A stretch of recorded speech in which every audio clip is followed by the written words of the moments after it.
मित्र हो, आपण कालपर्यंतच्या लेक्चरमध्ये एक्झॅक्ट डिफरन्शियल इक्वेशन म्हणजे M D X plus N D Y is equal to 0 हा फॉर्म आणि याच्यावरचे काही प्रॉब्लेम घेतलेले आहेत, जे की प्रॉब्लेम नंबर 4 पर्यंत आलो होतो आपण. आता एक एक्झाम्पल पुन्हा घेऊ त्या सेम एक्झॅक्ट डिफरन्शियल इक्वेशन. आपला पेपर ऑर्डिनरी डिफरन्शियल इक्वेशन माहीत आहे आपल्याला, त्याचा हा 7वा लेक्चर आहे.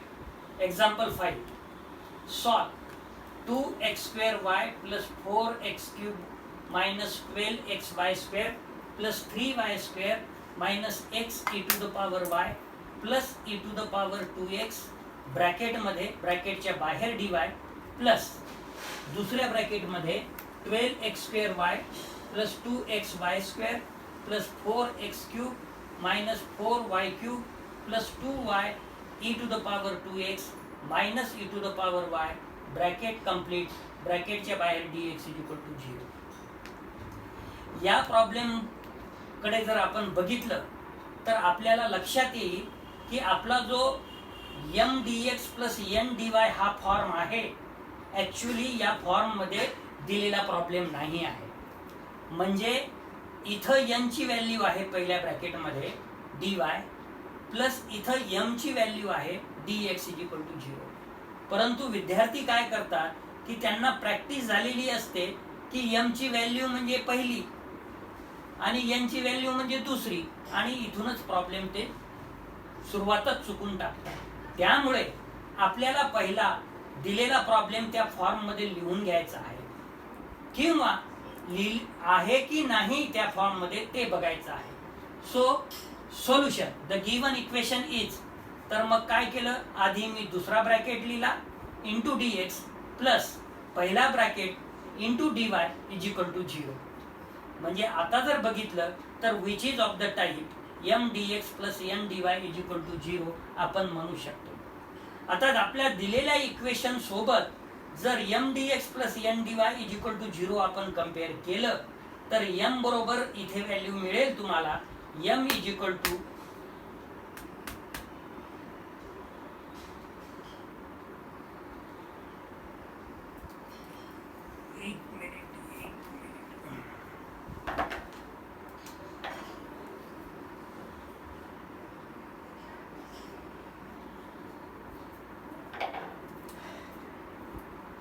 एम ची value 12x² plus 2xy² plus 4x³ minus 4y³ plus 2y e to the power 2x minus e to the power y ही होईल एम ची व्हॅल्यू.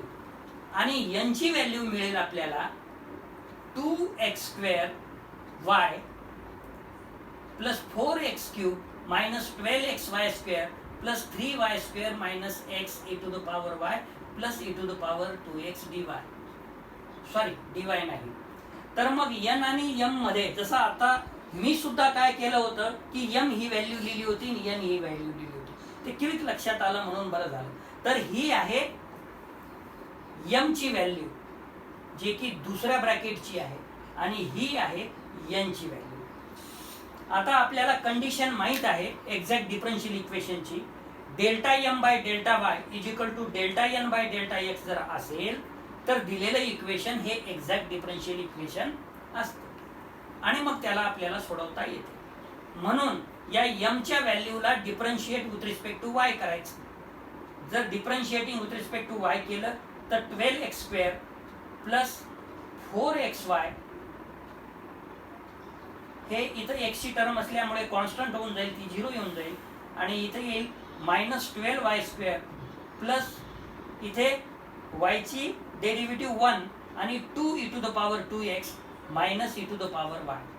तसंच जर आपण आता n ला डिफरन्शिएट केलं विथ रिस्पेक्ट टू x तर delta n by delta x is equal to आपल्याला मिळेल 4xy plus 12x² minus 12y² ही y ची टर्म इथं कॉन्स्टंट राहील त्याच्यामुळे 0 minus e to the power y plus 2 e to the power 2x. आता या दोन्ही व्हॅल्यूकडे जर बघितलं तुम्ही, delta M upon delta Y आणि delta N upon delta X, 4xy 4xy, 12x² 12x², -12y² -12y², minus e to the power y minus e to the power y plus 2 e to the power x plus 2. म्हणजेच दोन्ही टर्मच्या value सारख्या आल्यामुळे आपण हेच delta M by delta Y बरोबर delta N by delta X असं लिहू शकतो. आणि ही कंडिशन आहे कशाची? एक्झॅक्ट डिफरन्शियल इक्वेशनची. म्हणजे दिलेलं इक्वेशन काय आहे हो आता? Hence the given equation is an exact differential equation. आणि जर तसा असेल तर is general solution may therefore be written as v plus G of Y is equal to constant c.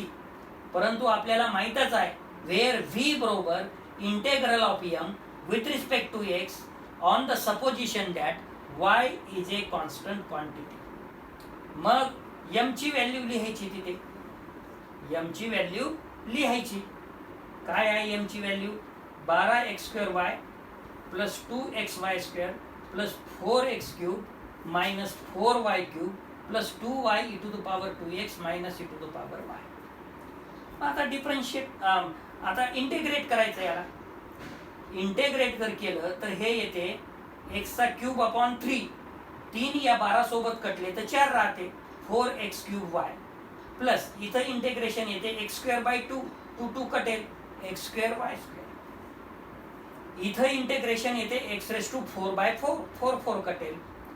इथं इंटिग्रेशन येते फक्त x, कारण की -4y³ हा कॉन्स्टंट राहील. प्लस इथं इंटिग्रेशन येते e टू द पॉवर म्हणजे e to the power 2x upon 2. हा 2 याच्या सोबत कटून जाईल आणि y e to the power 2x शिल्लक राहील. आणि मायनस इथं इंटिग्रेशन येईल x e to the power y. आणि g ऑफ y म्हणजे integration of those value in n which does not involve x. मग आता पहिल्या टर्म मध्ये x आहे, ही नाही घेता येणार. दुसऱ्या टर्म मध्ये बी x आहे, तिसऱ्यामध्ये बी x आहे. चौथी फक्त x नसतानाची टर्म आहे 3y², ती घेतली आपण. त्याच्यानंतर पण x आहे, त्याच्यानंतर पण x आहे. म्हणजे इथं येईल g of y is equal to integral 3y² dy is equal to y³ upon 3 y³ upon 3. म्हणजे इथं काय होईल? कटून जाईल 3 काय होईल? कटून जाईल. आणि हेन्स सोल्युशनचा फॉर्म तर माहीतच आहे. काय आहे हो? v plus G of Y is equal to constant. मग ही जे v व्हॅल्यू काढली ना आपण ती लिहून टाकायची आणि g ऑफ वाय जी व्हॅल्यू काढली ती लिहून टाकायची. म्हणजे 4x³ plus x²y² plus x⁴ minus 4xy³ plus y e to the power 2x minus x e to the power y plus y³ is equal to constant which is the general solution of given equation. आता आपण next article 14 म्हणजेच integrating factor म्हणजे काय ते बघणार आहोत. If the equation μm dx plus n dy μn dy is equal to 0. If the equation μm dx plus μn dy is equal to 0 is exact, then mu is said to be an integrating factor of a equation m dx plus n dy is equal to 0.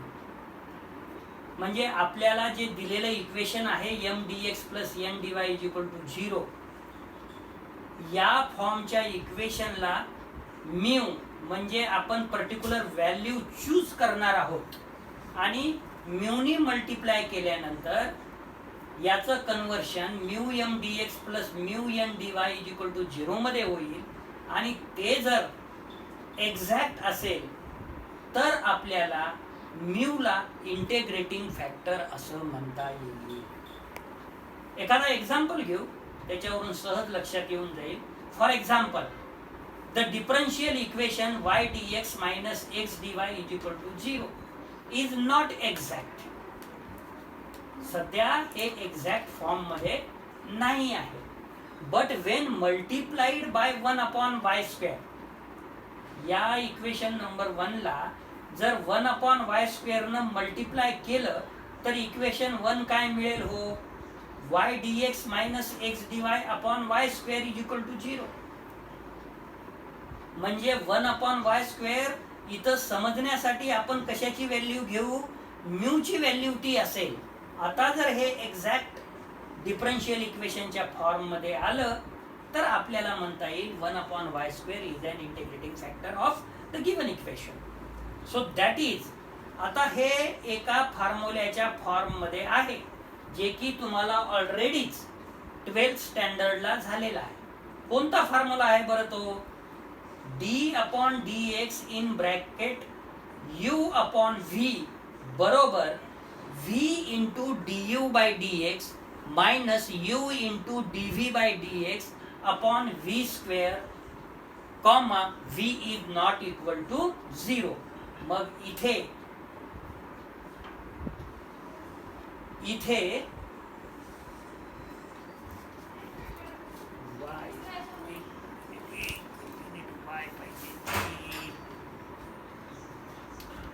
just a minute, x upon y, yes, correct.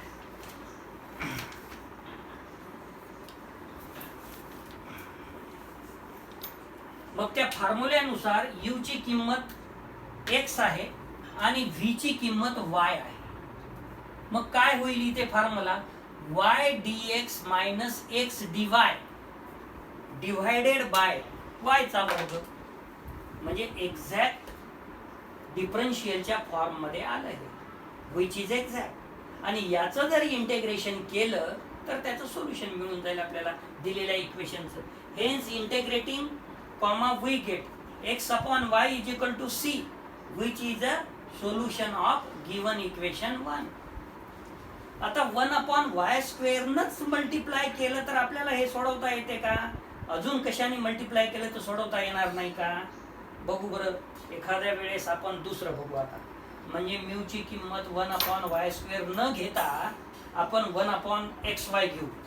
Wien multiplied equation 1 by 1/xy, then equation 1 becomes, याला जर आपण xy न divide केलं तर y कटेल आणि dx upon x राहील.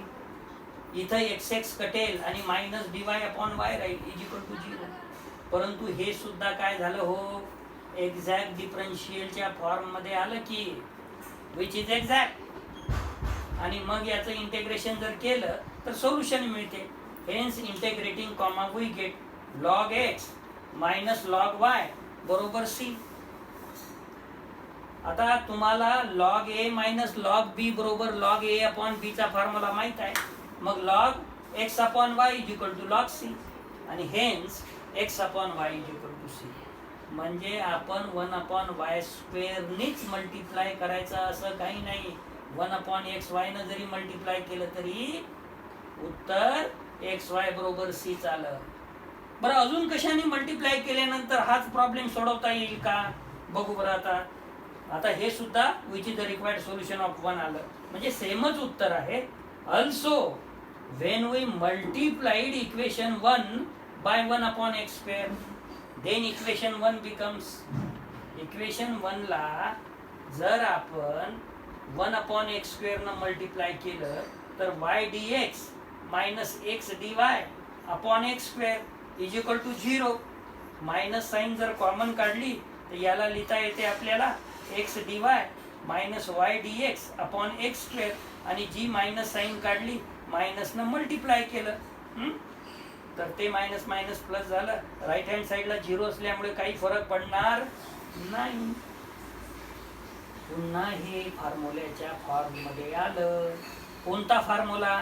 पुन्हा derivative of u upon v, परंतु इथे u ची किंमत y आहे आणि v ची किंमत x आहे. याच्या आधी इथे मात्र u ची किंमत x होती आणि v ची किंमत y होती, एवढाच फरक. मग काय फॉर्म्युला तयार झाला? Derivative of y upon x is equal to 0 which is exact. म्हणजे याला आपण इंटिग्रेशन करू शकतो. Hence integrating comma we get. Integration केलं तर y upon X is equal to constant मिळेल. आपल्याला जर x अपॉन वायचं उत्तर पाहिजे असेल तर आपण c न लिहिता कॉन्स्टंट शब्द लिहिला. और मग आता x अपॉन y लिहिलं तर 1 अपॉन कॉन्स्टंट सुद्धा काय होईल हो, कॉन्स्टंटच होईल. मग आपण त्या कॉन्स्टंटला जर c म्हणालो तर x upon Y is equal to c. म्हणजे 1 अपॉन वाय स्क्वेअरनं मल्टिप्लाय केलं तरी उत्तर आलं x upon Y is equal to 6. 1 upon X Y न जरी मल्टिप्लाय केलं तरी उत्तर आलं x अपॉन वाय बरोबर 6. आणि 1 अपॉन एक्स स्क्वेअरनं जरी मल्टिप्लाय केलं तरी उत्तर x अपॉन वाय बरोबर 6 आलं. पण एखाद्या विद्यार्थ्यानं हे y अपॉन c बरोबर कॉन्स्टंट जर c लिहून टाकलं तर काही फरक पडेल का? बिलकुल काही फरक पडणार नाही. हे सुद्धा उत्तर आहेच त्याचं. Which is a required solution of equation 1. म्हणजे वेगवेगळे इंटिग्रेटिंग फॅक्टरनं जरी मल्टिप्लाय केलं तरी आपल्याला एखादा एक्झाम्पल सहज सोडवता येते. मग आता आपण इंटिग्रेटिंग फॅक्टरची डेफिनेशन लिहू. काय लिहिता येईल हो? Hence any factor mu such as त्याची किंमत 1 अपॉन वाय स्क्वेअर असो, 1 अपॉन एक्स वाय असो, 1 अपॉन एक्स स्क्वेअर असो, युज्ड अबाउ, जे की तुम्हाला तिन्ही वापरून तिन्ही टर्म हे 1 upon x square, 1 upon X Y आणि 1 अपॉन एक्स स्क्वेअरनी तिन्ही टर्मनी आपण प्रॉब्लेम सोडून बघितलेला आहे. Which changes an equation into an exact differential equation. म्यूची किंमत ठेवल्यानंतर दिलेलं इक्वेशनचं कन्व्हर्शन जर डिफरन्शियल इक्वेशन एक्झॅक्ट मध्ये होत असेल तर अशा मल्टिप्लाय करणाऱ्या टर्मला आपण इंटिग्रेटिंग फॅक्टर म्हणू शकतो. Which is called an integrating factor. Next article. The number of integrating factors is infinite. आत्ताच आपण लास्ट एक्झाम्पल मध्ये बघितलं y dx minus X dy is equal to 0. या एक्झाम्पल मध्ये या एक्झाम्पलचं integrating factor 1 upon Y square पण आहे, 1 अपॉन एक्स वाय पण आहे आणि 1 अपॉन एक्स स्क्वेअर पण आहे. त्यामुळे आपल्याला सहज म्हणता येईल की एखाद्या इक्वेशनचं हे इंटिग्रेटिंग फॅक्टर फायनाईट म्हणजे इन्फायनाईट नंबर मध्ये असू शकते. The number of integrating factors for an equation m dx plus n dy is equal to 0 is infinite. For suppose mu is an integrating factor. समजा आपण mu ला integrating factor म्हणालो या इक्वेशनचे. Then mu in bracket m dx plus n dy is equal to हा जो du घेतलेला आहे आपण तो du इज इक्वल टू 0 याच्या आधी आर्टिकल मध्ये आलेला आहे. आणि du इज इक्वल टू 0 ला जर सोडवलं तर u is equal to constant सुद्धा तुम्हाला माहित आहे. मग and thus u is equal to c is a solution of this equation du is equal to 0. Multiplication of both sides by any function of mu say f of u gives mu f of u in bracket m dx plus n dy is equal to f of u du. आता काय केलं आपण f of u न दोन्ही साइडला multiply केलं या इक्वेशनला. But the second member of the last equation is an exact differential. कारण की f of u du हे काय आहे एक्झॅक्ट डिफरन्शियल च्या फॉर्म मध्ये आहे. त्यामुळे therefore the first is also. आपल्याला असं म्हणता येईल की लेफ्ट हँड साइड सुद्धा एक्झॅक्ट डिफरन्शियल इक्वेशनच्या फॉर्म मध्येच असेल. And hence mu f of u is an integrating factor of the equation m dx plus n dy is equal to 0. And as f of u is an arbitrary function of u, the number of integrating factors is infinite.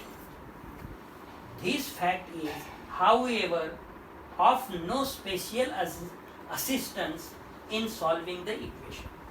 म्हणजे एखाद्या एक्झाम्पलचं कितीही integrating factor असू शकते. शेवटचा article घेऊ, छोटंसं आहे, article 16.